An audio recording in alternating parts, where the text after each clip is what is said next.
તો અમદાવાદના પાલડીમાં પંકજ જૈન સંઘને સંભવનાથ દાદાના જિનાલયને 50 વર્ષ પૂર્ણ થતાં વિવિધ કાર્યક્રમનું આયોજન કરવામાં આવ્યું। ધ્વજા સુવર્ણ મહોત્સવના પ્રારંભની સાથે મહોત્સવની શરૂઆત થઈ। સમગ્ર કાર્યક્રમનું આયોજન સંવાહક ગચ્છાધિપતિ પરમ પૂજ્ય નરરત્ન સુરેશ્વરજી મહારાજ સાહેબની નિશ્રામાં થયું।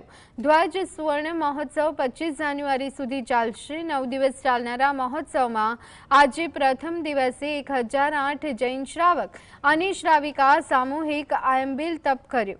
પંકજ જૈન ધર્મની વિશેષતા એ છે કે આટલા વર્ષોમાં કોઈ પણ દાતા કે અન્ય કોઈની પણ તકતી લગાડવામાં આવી નથી। हमारा जैन दर्शन में तीर्थंकर भगवान एटले सर्वोच्च पवित्र व्यक्तित्वना स्वामी गणाय।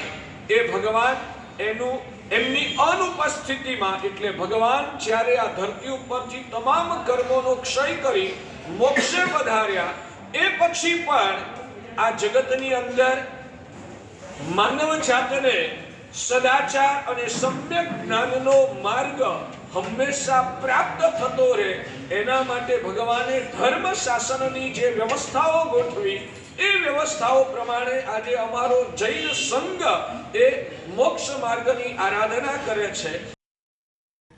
राजनगरना आंगणे पंकज जैन संघना आंगणे संभवनाथ दादाना जिनालयनी 50મી सालगिरहना अनुतरमा आ आखा एक महोत्सवનું આયોજન કરવામાં આવ્યું છે।